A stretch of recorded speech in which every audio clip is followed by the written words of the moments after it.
आयजा, मुझे तुम्हारी बातें बिल्कुल भी समझ नहीं आई क्योंकि तुम साफ साफ कुछ कह ही नहीं रही हो।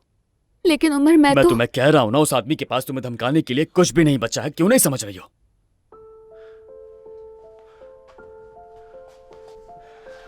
आयजा प्लीज मुझे बताओ कि तुम मुझसे वक्त क्यों मांग रही हो?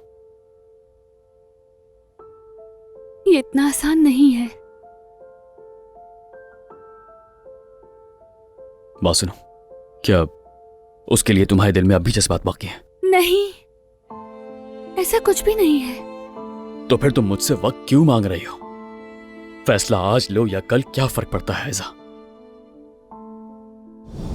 बदकिस्मती से हमीद की रिपोर्ट में जो गुठली मिली है वो गालिबन खतरनाक लग रही है।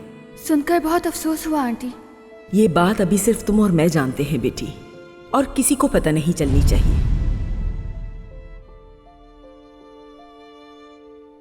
आयजा, क्या हो गया है? क्यों नहीं बता रही? क्या बात है?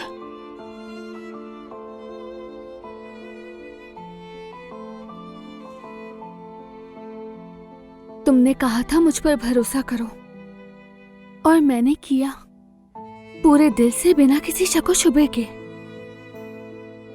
अब तुम भी एक बार मुझ पर भरोसा करो। ठीक है, ठीक है, मैं करूंगा। लेकिन प्लीज आयजा, मुझे कोई ठोस वजह तो बताओ, तब मैं